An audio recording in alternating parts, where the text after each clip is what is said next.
అవే వెంబడించడానికి ప్రయత్నం చేస్తాడు. తండ్రి భార్యను చక్కగా ప్రేమించే భర్తగా ఉంటే ఆ పిల్లలు ఆ తండ్రిని చూసి రేపు నా భార్యను కూడా నేను ఇంత చక్కగా గౌరవించాలి, ప్రేమించాలనే భావాలు వాళ్ళలో వస్తాయి. నువ్వు పొద్దాకుల లేచింది మొదలుకొని భార్యని ఇష్టానుసారంగా బూతు మాటలు మాట్లాడి కొట్టి చేయి చేసుకొని ఉంటే ఆ పిల్లలకు నీవు ఏం వర్తమానం ఇచ్చినట్లు? What is the message that you are conveying to your kids? అందుకే చాలా ఉంది ఎఫెసీ పత్రికలో. అంత మాత్రమే కాదు, ఇంకా 6:6లో చెప్తాడు, పిల్లలారా ప్రభువునందు మీ తల్లిదండ్రులకు విధేయులయుండుడి, ఇది ధర్మమే. నీకు మేలు కలుగునట్లు నీ తండ్రిని తల్లిని సన్మానింపుము, అప్పుడు నీవు భూమి మీద దీర్ఘాయుష్మంతుడవగుదువు. హల్లెలూయా. దీర్ఘాయుష్ ప్రభువు ఇచ్చినటువంటి వరం. ఆ వరమును మనము స్వతంత్రించుకోవాలంటే తల్లి తండ్రి ఉన్నప్పుడా లేనప్పుడా? ఉన్నప్పుడే, లేనప్పుడు కాదు. మళ్ళీ ఉన్నప్పుడు ఏం చేయకుండా వాళ్ళు పోయిన తర్వాత పెద్ద పెద్ద కవిత్వాలు రాసి 50 రకాల భోజనాలు వంటలు స్పెషల్స్ చేయించి 10వ రోజు అద్భుతంగా చేసి, ఇవి కాదండి. వాటి అన్ని ఏంటంటే మసిపూసి మారేడుకాయ చేయడం అంటారు కదా, అవి అనమాట. వాళ్ళు ఉన్నప్పుడే వాళ్ళని ప్రేమించి వాళ్ళ ఆశీర్వాదమును తీసుకో, వాళ్ళ ప్రేమను పొందుకో, వాళ్ళ గౌరవాన్ని సంపాదించు, వాళ్ళ ప్రేమను సంపాదించు, వాళ్ళ నమ్మకాన్ని సంపాదించు. ఎందుకంటే రేపు నీకు వివాహం అవుతుంది, నీకు పిల్లలు పుడతారు, రేపు నీ పిల్లలకు పెళ్లి చేసే వయసు వస్తుంది. ఆయుష్ దేవుడిస్తే ఆ పెళ్లి నువ్వు చేయాలి. అప్పుడు తెలుస్తుంది. నీవు వృద్ధాప్యం వస్తుంది. ప్రభు అవకాశం ఇస్తే మనందరికి కూడా వృద్ధాప్యం వస్తుంది. అప్పుడు తెలుస్తుంది మన కథ, మన పిల్లల కథ. అందుకే చిన్నప్పటి నుంచే ఇవే పిల్లలకు బోధించండి.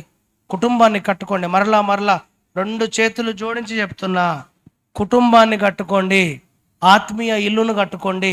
ఇక్కడ ఉన్నంతసేపు అందరు బాగానే ఉంటున్నారు, బాగానే తలకాయలు ఊపుతున్నారు, హల్లెలూయా అంటే హల్లెలూయా అంటున్నారు, చప్పట్లు కొడుతున్నారు, ఆరాధన చేస్తున్నారు, అన్ని బాగానే ఉన్నాయి. మ్యూజిక్ బాగుంది, పాటలు బాగుంది, ఆ క్రాంతి కుమార్ చాలా అద్భుతంగా వాయించిండు, శ్రీధర్ బాగా వాయించిండు, జాయ్ వాయించిండు, అంతా బాగున్నాయి, అభిషేక్ సౌండ్ బాగా పెట్టిన, లైట్ బాగుంది, లైవ్ కూడా మంచిగా. ఇవి కాదు, మీరు ఇంటికి వెళ్ళినాక మీరు హోంవర్క్ చేయాలా?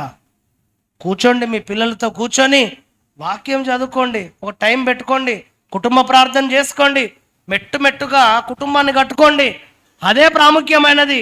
ఇక్కడ ఎన్ని సాక్ష్యాలు చెప్పి ఇవన్నీ ఉండి కుటుంబం కట్టుకోకపోతే ఎట్లా? కుటుంబాన్ని కట్టుకుందాం, ప్రేమలో ముందుకు సాగిపోదాం. శత్రువు కుటుంబాన్ని పాడు చేయాలని, ప్రేమ సఖ్యత ఐక్యత లేకుండా చేయాలనేదే మన ఆశ. ఎందుకు? కుటుంబ వ్యవస్థను నిర్మించింది దేవుడు గనక. హల్లెలూయా. దేవుని మదిలో నుండి పుట్టినటువంటి ఆలోచనే కుటుంబ వ్యవస్థ. ఆ వ్యవస్థను పాడు చేయాలని సాతానుడు చూస్తాడు. కాబట్టి అందుకే కుటుంబాన్ని కట్టుకోండి. భార్య భర్తలారా ఒకరికొకరు అకౌంటబిలిటీ పార్ట్నర్స్గా ఉండండి. మీ భర్త ఏమైనా తప్పు చేసినా, భార్య ఏమైనా తప్పు చేసినా, మీరు ఆత్మీయంగా ఎక్కడైనా పడిపోయినా ఒకరితో ఒకరు మాట్లాడుకొని, లేదండి మనం ఇట్లా ఉండాలి, లేదమ్మా మనం ఇట్లా ఉండాలి అని చక్కగా మరలా దేవుని దగ్గరకు వచ్చే ఆ పరిస్థితిలో మీ కుటుంబములు ఉన్నప్పుడే ఆ కుటుంబాలు పౌలు భక్తుడు స్థాపించిన టైరానస్ అనే ఆ మంచి పాఠశాల వలె మీ కుటుంబాలు ఉండాలి. మీ కుటుంబమే ఒక మంచి పాఠశాల, మీ ఇల్లే ఒక మంచి పాఠశాల. ఈ వాక్యము మీ ముందు పెట్టుకొని ఈ పాఠశాలలో ప్రభు చెప్పిన మాటలన్నిటిని కూడా మీరు ధ్యానం చేసి, ఈరోజు ఇవన్నీ ధ్యానం చేయడానికి పౌలు భక్తుడు ఎంత శ్రమ పడ్డాడు, ఎన్ని దేశాలు తిరిగాడు, ఎన్ని ఓడలు మార్చాడు, ఎంతగా తన చెమటను రక్తాన్ని కార్చి సంఘమును కొన్నాడు. ఆలోచన చేసి అలాంటి భావాలు సంఘముగా ఉన్నటువంటి మనకు కూడా అలాంటి భావాలు ఉండాలి.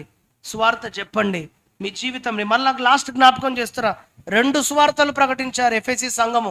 ఒకటి ఈ మాటలు ప్రకటించారు, రెండోది ఈ మాటలను వాళ్ళ జీవితానికి అనుసంధానం చేసుకొని ఆ సాక్ష్యమే ఒక సువార్తగా మారిందంట. హల్లెలూయా.